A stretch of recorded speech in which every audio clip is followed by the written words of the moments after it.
Hi everyone, this is Brian, and for this example of how the Libre Solo Role Playing game works, I'm going to do things a little bit differently from what I've tried in the past. That is, I'm recording this in near real time. What'll happen is I'll go through some of the game mechanics and then work through what all of that means and then describe to you what I've done and why and how I've done it. The reason I'll do it this way is because I've tried to record everything in real time before, but then there are delays between rolling the dice, looking up what it means, interpreting what it means, explaining what I've done, and then explaining the game mechanics behind what I've done becomes pretty complicated in terms of multitasking everything. So this way I hope to have an overall interesting adventure. I guarantee you, Scout's Honor, this is something that I'm going to be doing on the fly. There's nothing that's pre-generated. I won't be messing about with any of the die rolls. We're going to do it rules as written. Given that, I'm going to be taking the character of Gortais, who's someone that is in the original Libre Solo role-playing as an extended play example. Gortais is a citizen rogue, and ne'er-do-well and do-everything person who works in or lives and works in the city of Artanes. Artanes is part of a subcontinent that's part of what setting that I've played around with over the years called the Elandric Empire. It's a quiet corner, more of a Bronze Age style, slightly swords and sorcery flavor kind of setting. So there is a little bit of magic. It could make an appearance, but most of what happens in this world is fairly conventional. Gortais himself, as you'll see from his character sheet in the main book, is not a magic user. He's more of an all-around roguely type. He's fairly nimble. He's got some weapon skills. He's good at sneaking and noticing and has a little bit of diplomacy under his belt as well. So I'm going to make a couple dice rolls, put things on pause, and then explain where we're going to get started. But I can tell you right now, the scene that I envision is that Gortais is going to meet with his patron, Rain Orikos, in something along the lines of a tavern, an inn that'll be at night. It's going to be fairly bustling, and Rain will be going incognito rather than in his full diplomatic fineries. He'll be flanked with at least two of his guards, and that's at least how I envision it. Every single time I've started a story with Gortais, I've always tried to do this tavern scene. Every single time I've failed. It's just something about going to this particular setting. It doesn't like it. So we will see what happens, and I'll be back shortly. Okay, I've kicked off the scene, and it's been very contrarian to start. My three scene qualities were a 0-1, a 28, and a 39. That means square and meeting hall, chemical smells, and vehicles. Now, vehicles are uncommon in this part of the continent because it's a very mountainous terrain. So the first thing that came to mind was maybe what we're talking about are ships, and the chemical smells could be the tar and other things that they use to seal them up. So I rolled a yes-no question. My plot stress was 5 to start with, and these yes-no questions are before the scene even opens, just to try and get a better beat on just what's going on. Clearly, I've already had to abandon the tavern idea yet again, because this whole chemical smells and vehicles and public square or meeting area just doesn't jibe with that. So my dice were being very contrarian. I asked a yes-no question about if it's ships and the chemical smells are tar, and that came back no in the high 80s and 90s. I asked, my second guess was maybe it's carts and that they're full of some sort of goods that have chemical smells, and that came back a firm no as well. Each one of those yes-no questions increases plot stress by 1, by the way. So After those two no's, I invoked the rule of three, and the third idea I had in mind was that it is chariots, uh, which are generally war vehicles used by the charioteers and soldiery, and that we're talking about the oils of leather armor and the grease that weapons are kept in, and so that constitutes the vehicles, the chemical smells, and their gathering in the public square. So I nailed that down. Then I tried to figure out, what are these chariots up to? My first guess was that maybe this is on a war stance. I gave that a 50-50 likelihood, and it came back a firm no. So I thought, well, maybe second, because Reign Oracos is there and he's one of the chancellors. There's some sort of a ceremonial event going on, like a parade. That came back a firm no. So once again, I invoked the rule of three. And the third most likely thing I came up with was that it's a gathering for training sessions, that it's people are milling about, and therefore it's a busy place. And that might be a good place where Rain decided there would be enough noise and confusion that they wouldn't be overheard. So after that, I had reimagined my scene, and I'm adding window dressing, which includes charioteers and lots of horses, soldiers and others who are milling about, their servants and so forth. The soldiery are wearing cured and oiled leathers, so that accounts for the chemical smells between that and the greased up components and the horses and the smoke from fires and who knows what else. But it is a rally or an assembly for, I guess, ostensibly for training. So that pretty much set up my overall scene, the way it's going to look for the cutscene. The reason for these scene qualities to be incorporated, well, besides that it's in the rules to do that, is that now that I have introduced them into the scene, there may be opportunities for me to use the chariots and the chemical smells and even the meeting hall itself, or I'm sorry, the public square itself, to provide bonus shifts on skill checks or other attempts. So that's where I'm going to open up the scene.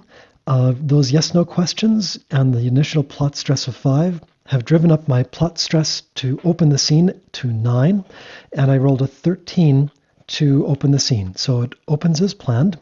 And next I'm going to play out the scene and then come back and describe what I've done and what transpired. Okay, I'm back, and I did not use any of the scene qualities for the structured questions that were used in this cutscene with Reign Oracos, but it was a productive series of questions. So if you look through the structured questions for persons, I took those more or less out of sequence, but you always start with, does the person have a need, which is going to be yes for a starting cutscene, and that generates a mission. What does the person need? Well, I rolled a 20, and that means research. And for those of you who have listened into the Drew Shannon web recording that we made for YouTube, you'll see that clearly I'm running everything honestly, because that also was a research mission. So I'm a little disappointed to get another research mission. I was hoping for something different, but I'll run with it. So what to research? In this case, I could choose between an item or a person, and I arbitrarily went with a person to research. And that wasn't really all that arbitrary. It did what you can do, which is just, if you can't make up your mind, just roll a die. If it's odds, choose one. If it's evens, choose the other.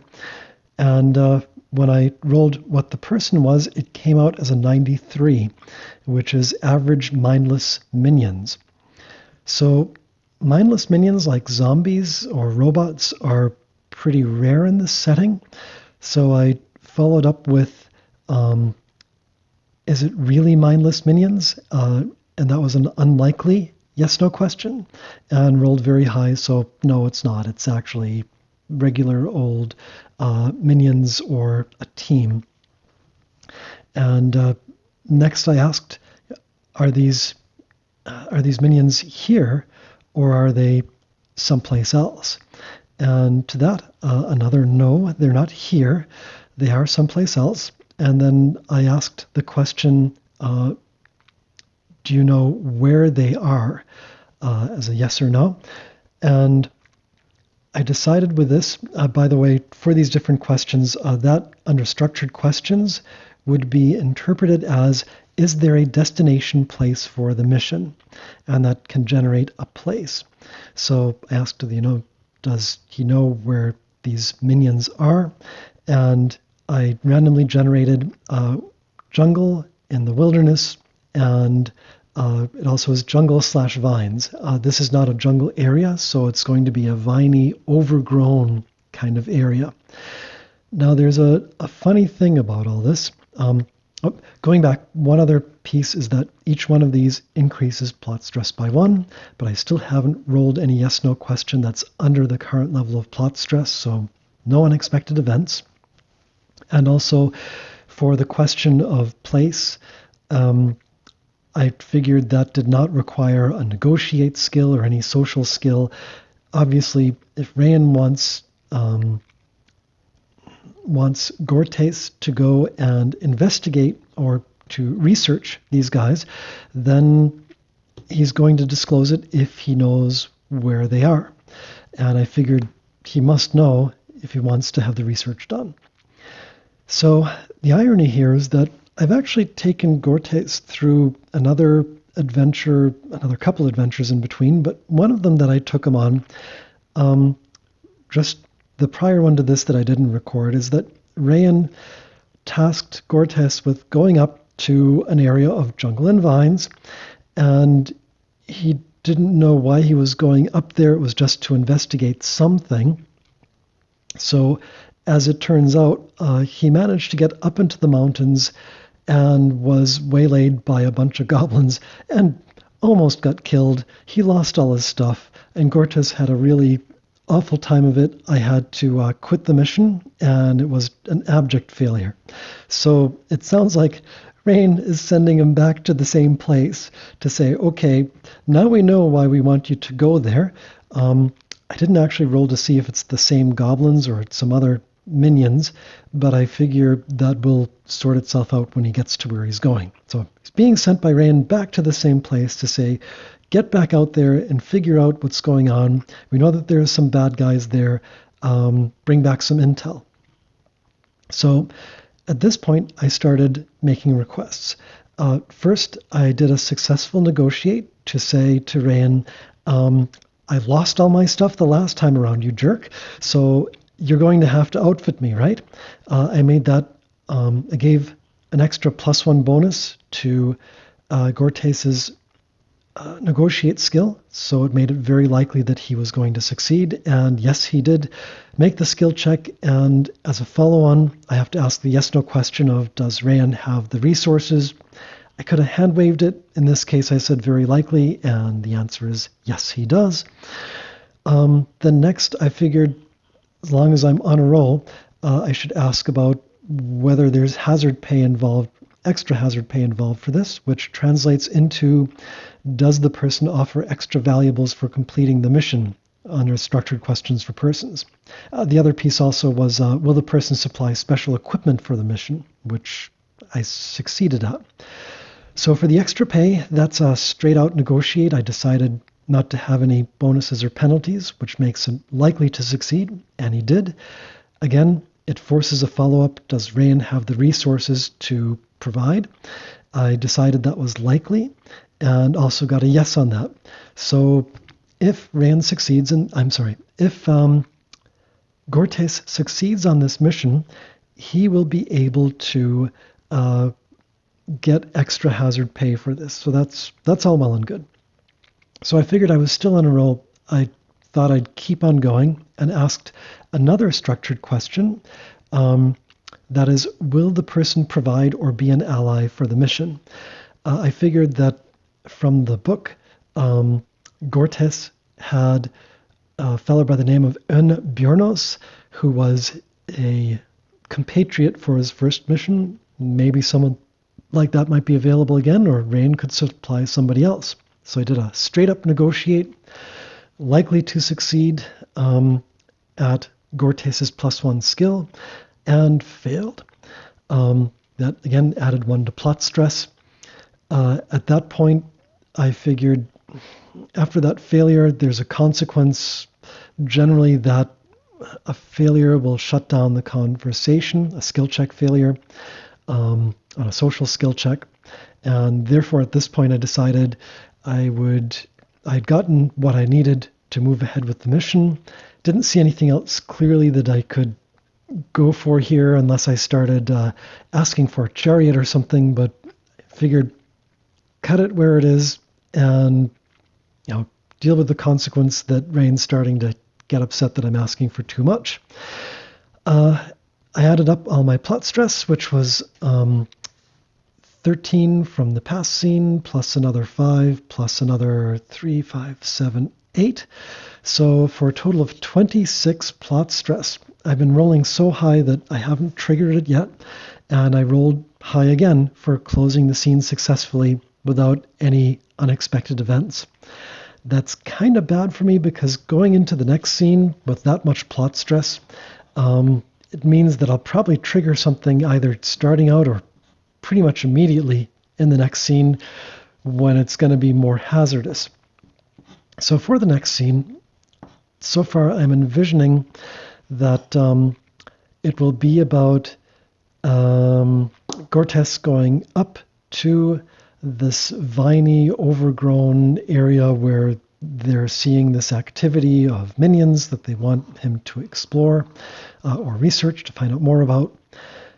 And Gortais will be somewhere in the mountains and potentially will have to do some things in his travels to overcome potential obstacles, some physical, some potential foes. So that's where I'm going to leave it, and I will pick it up again in a moment with the opening of the next scene.